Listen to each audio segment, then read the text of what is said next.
오늘 우리가 함께 읽은 본문에는 두 가지 사건이 함께 기록되어 있습니다. 먼저는 야이로라고 하는 이름의 회당장이 죽어가는 자기 딸을 고쳐달라고 예수님을 찾아와서 엎드렸습니다. 그리고 예수님께서 알았다, 너희 집으로 가서 고쳐주겠다, 그의 집으로 가고 계셨습니다. 그 가던 도중에 갑자기 뜬금없이 한 여인이, 혈루증을 앓던 한 여인이 갑자기 아무도 몰래 예수님 뒤에 몰래 와서 옷에 손을 대고 남을 받는 그런 사건이 벌어집니다. 그리고 오늘 끝까지 다 읽지는 않았지만 그 사건 이후에 예수님께서는 결국 야이로의 집으로 가서 죽은 줄 알았던 그의 딸을 고쳐주셨던 그 사건까지 이어집니다. 조금 순서가 뒤죽박죽이긴 한데 본문을 보면서 차근차근 살펴보겠습니다. 40절 말씀을 보시면 온 무리가 예수님이 돌아오신 것을 보고 환영하고 있습니다. 왜냐하면 이는이라고 되어 있는데, 왜냐하면 그들이 다 예수님을 기다렸기 때문입니다. 한번 상상을 해봅시다. 우리도 누군가를 기다릴 때가 있지 않습니까? 제가 이 자리에 섰지만 솔직히 다들 담임 목사님 기다리시지 않으셨습니까? 담임 목사님, 원로 목사님 기다리셨습니다. 단언컨대 제가 제일 기다렸습니다. 오늘 새벽 담임 목사님 오시기를, 원로 목사님 오시기를 기도부 담당하시는 목사님께서 저에게 전화 주실 때까지 저는 문 밖에 서서 기다리고 있었습니다. 전화 받자마자 들어왔습니다. 아무튼 그렇게 기다리던 사람이 딱 나타나면 얼마나 기쁩니까? 아우, 예수님 오셨네. 아우, 목사님 오셨네. 오늘 보면 그런 상황입니다. 하지만 나 혼자 그를 기다리고 있었으면 모르겠지만 모든 사람들이 함께 그 한 누군가를 기다리고 있었다면, 그가 딱 나타났다고 해서 자신 있게 내가 저 기다렸어요, 보고 싶었어요, 그 앞에 나타나기란 쉽지가 않습니다. 마음으로는 좋죠. 하지만 모두가 함께 기다렸던 예수님이니까, 나만 기다리는 게 아니니까, 우리 모두의 담임 목사님이시니까 그분 앞에 나 혼자 딱 서는 것이 쉽지가 않습니다. 그리고 이건 예수님과 개인적인 친분이 있다 하더라도, 담임 목사님과 개인적인 친분이 있다 하더라도 나서는 것이 쉽지가 않습니다. 나도 그를 사랑합니다. 그러나 모두가 그를 사랑하기 때문에 참고 배려하고 양보하는 것입니다. 예수님 바쁘신데, 목사님 바쁘신데 나까지 뭘 그 앞에 나타나. 나 잘 있는 거 아시겠지? 멀리서 바라보며 응원하고 기도하며 환영합니다. 그러나 이런 상황에서도 예수님 앞에 홀로 나서는 사람이 있습니다. 오늘 본문은 그를 회당장이었다고 말합니다. 어쩌면 회당장이라고 하는 그의 사회적인 위치가 그를 예수님 앞에 자신 있게 홀로 나설 수 있게 했는지도 모르겠습니다. 그러나 본문을 읽어보면 회당장이라는 사회적인 위치 때문에 그가 예수님 앞에 바로 딱 섰음을 보여주고 있는 것 같지는 않습니다. 41절 말씀 우리 한번 함께 읽겠는데요. 오늘 보면 41절 말씀입니다. 시작. 이에 회당장인 야이로라는 사람이 와서 예수의 발 아래 엎드려 자기 집에 오시기를 간구하니. 아멘. 그는 예수의 발 아래 엎드렸습니다. 그리고 자기 집으로 와달라고 간구하였습니다. 그 이유는 42절에 나와 있는데요, 12살 된 외딸이 죽어가고 있었기 때문이었습니다. 결국 그는 회당장으로서 예수님 앞에 선 것이 아니라 죽어가고 있는 딸의 아버지로서 예수님 앞에 엎드렸던 것입니다. 저와 여러분 모두 이 새벽이 주님 앞에 서 있는 시간이 아니라 주님 앞에 엎드리는 시간이 되어야 할 줄로 믿습니다. 교회에서 우리가 다들 직분이 다르죠. 또 세상에서 하는 일들이 다 다르죠. 그러다 보니 교회에서나 사회에서나 세상에서나 우리의 위치가 조금씩 다릅니다. 그러나 주님 앞에 나아갈 때는 우리 모두 회당장으로 서 있는 것이 아니라 내 힘만으로는 해결할 수 없는 문제를 가지고 있는 한 연약한 사람으로서 주님 앞에 엎드려야 할 줄로 믿습니다. 설교 마치고 내려가다 보면 이 자리에서 엎드려서 기도하시는 분들이 제법 계십니다. 엎드려서 기도해야 올바른 기도다라는 것을 제가 말씀드리는 것은 아닙니다. 하지만 그만큼 간절한 사람이 엎드려 있고 또 제가 볼 때도 간절해 보입니다. 우리 잠시 이렇게 인사했으면 좋겠습니다. 서 있지 말고 엎드립시다. 서 있지 말고 엎드립시다. 네, 서 있지 말고 엎드립시다. 자, 이러한 그의 간절함을 보시고 예수님께서는 그의 집으로 가겠다고 하시고 이동하고 계십니다.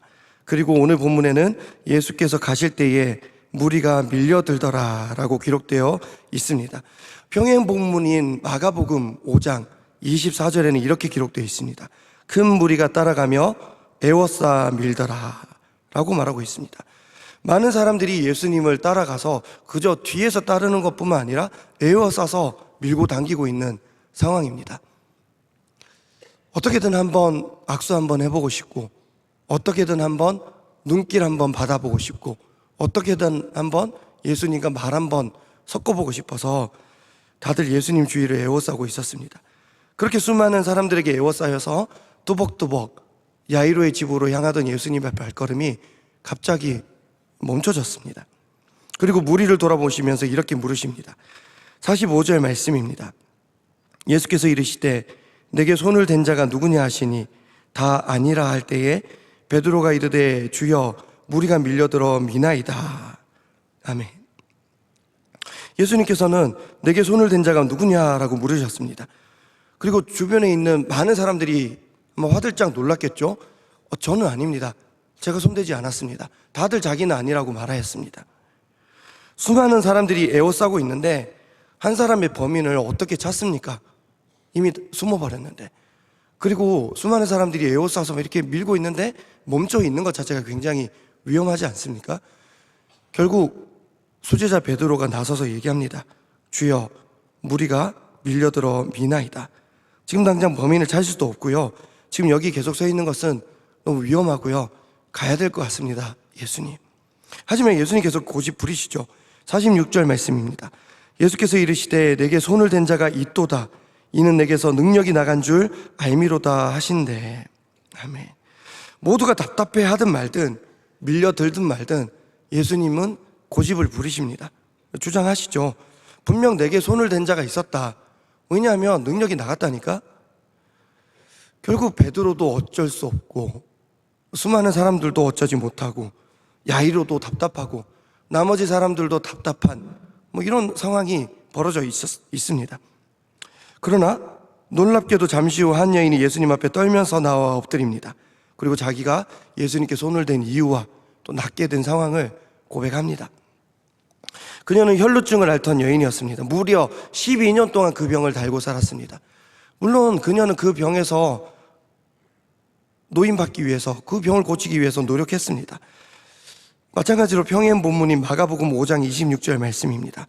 많은 의사에게 많은 괴로움을 받았고 가진 것도 다 허비하였을 때 아무 효험이 없고 도리어 더 중하여졌던 차에 그 병을 고치려고 갖은 노력을 다했고 그러느라 모든 것을 다 잃었습니다. 그런데 병이 호전되기는커녕 더 어려워졌습니다. 불쌍한 사람입니다.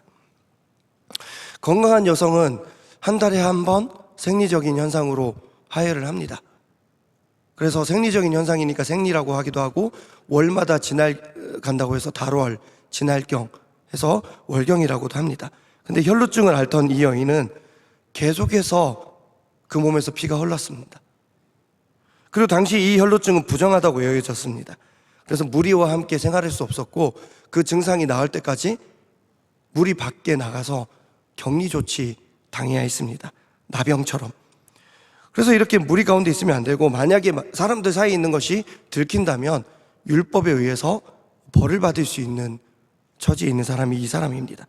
그런데 놀랍게도 이 혈루증 거인 여인 그 아픈 몸, 그 더러운 몸으로 수많은 사람들 사이에 있었습니다. 생각해보면 참 어려운 상황이죠. 12년 동안 병으로 고생한 여인이 힘든 몸으로 무리를 해치고 나아가는 것 자체도 어렵고 부정하게 여겨졌기 때문에 사람들과 접촉하는 것 자체 안 된다는 걸 본인도 알고 있기 때문에 피하면서 가는 것이 쉽지가 않았고 그녀의 상황을 사람들이 잘 모르니까 또 자기들도 갈급한 심정으로 예수님 앞에 섰으니까 무리가 길을 터줄 리도 없고 그러나 그녀는 참 간절했죠.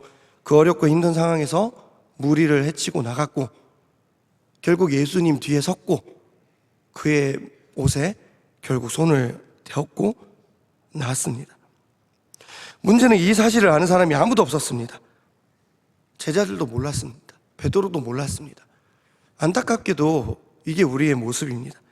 우리는 나 말고 다른 사람에게 별로 관심이 없습니다. 사람들은 아무도 몰랐습니다. 12년 동안 아픈 여인이 그 자리에 있었음을, 그 병이 더 중하여졌음을, 그리고 그 무리 가운데 있었음을, 꾸역꾸역 예수님께 다가갔음을, 예수님 뒤에 섰고 손을 대었음을, 결국 그 병이 나았고 다시 숨어버렸음을 아무도 몰랐습니다. 그러나 예수님은 다 알고 계신 줄 믿습니다. 이 여인의 병 낫고자 하는 간절함을 알고 계셨습니다. 그래서 수많은 사람들에게 에워싸여 있었지만, 수많은 사람들이 밀고 당기면서 위험한 상황이 있었지만, 그 무리 중에 그 여인이 있었음을, 나에게 다가오고 있음을, 내 뒤에 섰음을, 내 옷에 손을 대었음을, 그 병이 나았음을, 내게서 능력이 나갔음을 다 알고 계셨습니다. 그래서 그녀를 다시 무리 가운데 부르셔서 축복해 주십니다. 참 은혜로운 이야기죠. 나에게도 이런 일이 있었으면 좋겠을 그런 훈훈한 사건입니다. 우리가 우리 옆에 있는 성도님들 상황을 다 모르지 않습니까? 그러나 예수님은 다 아시는 줄 믿습니다. 그리고 오늘 예수님의 옷자락의 능력에 그 빠져나감이 여러분들 모두에게 허락되기를 축복합니다. 이 아름다운 결말 같습니다. 하지만 한 가지 의문이 있습니다. 이것은 그 여인을 대하는 예수님의 태도입니다. 예수님은 이 여인을 잘 고쳐주신 후에 왜 무리 가운데 잘 숨어 있었는데 왜 다시 그녀를 무리 가운데 부르셔서 세우셨을까요? 12년 동안 부정한 사람으로 살아왔던 그녀가 사람들 앞에 나서는 것은 정말 쉽지 않았을 것입니다. 그래서 그녀도 몰래 손을 대고 몰래 숨어 버렸습니다. 그런 그녀의 모든 상황과 마음을 잘 아셨을 텐데 예수님께서는 그녀를 왜 찾으셨던 것일까요? 왜 그녀를 불편하게 만드셨을까요? 역설적이게도 예수님은 그녀의 마음을 편안하게 해주려고 이렇게 하셨던 것 같습니다. 우리 마지막으로 48절 말씀 한번 읽겠습니다. 시작. 예수께서 이르시되 딸아 내 믿음이 너를 구원하였으니 평안히 가라. 아멘. 예수님은 그녀를 불편하게 하셨습니다. 그래놓고 놀리시는 것도 아니고 평안히 가라라고 말씀하고 계십니다. 제가 설교 제목으로도 말씀드렸지만 예수님은 다 알고 계십니다. 다 알고 계신 예수님께서 그녀에게 평안히 가라라고 말씀하셨습니다. 그렇다는 것은 그녀의 마음이 지금 평안하지 못하다, 불편하다는 것입니다. 12년 동안 앓던 병이 다 나았습니다. 그런데 왜 그녀의 마음은 불편했을까요? 왜 그녀는 평안함을 누리지 못했을까요? 정확한 이유는 잘 모르겠습니다. 하지만 저는 이 부분을 율법, 특히 정결법 그 부분으로 한번 살펴보고자 합니다. 정결법은 정결한 것과 부정한 것에 대한 규례입니다. 정결법에 의하면 부정한 것과 정결한 것이 있을 때 이것이 닿으면 부정한 것 때문에 정결한 것이 더러워집니까? 아니면 정결한 것 때문에 부정한 것이 깨끗해집니까? 부정한 것이랑 깨끗한 것이 이렇게 접촉을 합니다. 그러면 더러운 것 때문에 깨끗한 것도 더러워집니까? 아니면 깨끗한 것 때문에 더러운 것이 깨끗해집니까? 더러운 것 때문에 깨끗한 것이 같이 더러워지는 게 율법이고 정결법입니다. 그래서 우리가 누가 죽은 사람이 있으면 율법에 의하면 만지면 안 되고, 나시리는 그런 걸 접촉하면 안 되고, 상식적으로 깨끗한 물에 더러운 물을 부으면 더러운 물 되는 거지 않습니까? 코로나도 마찬가지지 않습니까? 우리가 왜 격리 조치를 했습니까? 닿으면 정상적인 사람이 접촉하면 병을 옮기 때문입니다. 부정한 것 때문에 깨끗했던 것마저 더러워지는 것이 정결법입니다. 혈루증 여인은 자기가 더럽다는 것, 부정하다는 것을 알고 있었습니다. 그러나 낫고자 하는 마음에 예수님께 손을 대었고 그 즉시 혈루증이 그쳐버렸습니다. 이 순간에 그녀의 마음이 어땠을까요? 마냥 기쁘기만 했을까요? 지난 12년 동안 단 한 번도 느껴보지 못했던 최상의 몸 상태를 지금 느끼고 있습니다. 한편으로는 그녀의 마음에 감당할 수 없는 죄책감과 불안함도 찾아왔습니다. 왜냐하면 부정한 자기가 손을 댔으니까 깨끗한 예수님이 이제 더러워졌습니다. 12년을 앓던 병이 나은 것은 분명 감사한 일입니다. 하지만 깨끗한 자를 더럽혔던 이 사실은 평생 해결할 수 없는 죄책감이고 죄의 문제였고 마음의 짐이었습니다. 언젠가 들키면 난 죽을지도 모르겠네, 이런 마음으로 그녀는 숨어 있습니다. 그런데 예수님은 그녀를 어떻게 대하십니까? 혈루증 걸린 여인이 돌아다니고 또 그의 옷에 손을 댄 것을 지적하고 죽이지 않으셨습니다. 오히려 그녀를 위로하고 살리셨습니다. 예수님 그녀를 다시 부르셔서 이렇게 말씀하십니다. 너의 믿음이 너를 구원한 거야. 그러니까 불안해하지 말고 편안하게 가라. 다시는 아프지 말고 죄책감 갖지도 말고 잘 살아라. 그렇게 병 고침 받은 혈루증 여인은 육체의 병뿐만 아니라 12년을 부정한 사람, 죄인으로 살던 그 마음의 죄의 문제까지도 해결함 받고 평안히 갔습니다. 지난주에 말씀 말미에 원로 목사님께서는 우리나라의 정치적 이슈에 대해서 언급하시면서 교회는 누군가가 어려움 당할 때 죽이려고 하면 안 된다. 위로하고 살리는 것이 교회다라고 말씀하셨습니다. 오늘 본문에서 예수님께서 보여주신 모습이 딱 이거 아닙니까? 위로하고 살리고 계십니다. 말씀을 맺겠습니다. 혈루증 여인이 고침을 받는 상황에서 안타까운 소식이 들립니다. 원래 먼저 고쳐주기로 약속했던 그 야이로의 딸이 죽어버렸다는 소식이 들려옵니다. 그 순간 그 딸의 아버지 야이로의 마음은 어땠을까요? 예수님께 엎드려가면서 간구했고 이제 잠시 후 자기 집에 들어가면 이제 자기 딸은 낫겠다는 그 희망, 그 믿음을 갖고 있었는데 딸이 죽어버렸대요. 그 소식 앞에서 그의 믿음은 한없이 작아져만 갑니다. 바로 그때 예수님께서 야이로에게 말씀하십니다. 우리가 읽지는 않았지만 48절까지 읽었지만 50절 말씀입니다. 우리 50절 말씀만 함께 읽겠습니다. 시작. 예수께서 들으시고 이르시되 두려워하지 말고 믿기만 하라. 그리하면 딸이 구원을 얻으리라 하시고. 아멘. 두려움 가운데 그의 믿음이 사라지는 것을 보시며 예수님이 말씀하십니다. 두려워하지 말고 믿기만 하라고. 믿음을 가지라고. 그거면 충분하다고. 사랑하는 성도 여러분, 우리 주님께서 우리에게 요구하시는 것은 단 하나입니다. 바로 믿음 하나인 줄 믿습니다. 다니엘은 포로로 잡혀간 상황 가운데서도 믿음으로 버티면서 결국 승리했습니다. 12년 동안 혈루증을 앓던 이 여인은 그의 옷에만 손을 대어도 나을 수 있어 그 믿음 가지고 뚜벅뚜벅 걸어갔습니다. 딸이 죽었다는 소식을 듣고 믿음을 잃어가던 야이로는 두려워하지 말고 믿기만 하라는 그 예수님 말씀 붙들고 다시 믿음을 가졌습니다.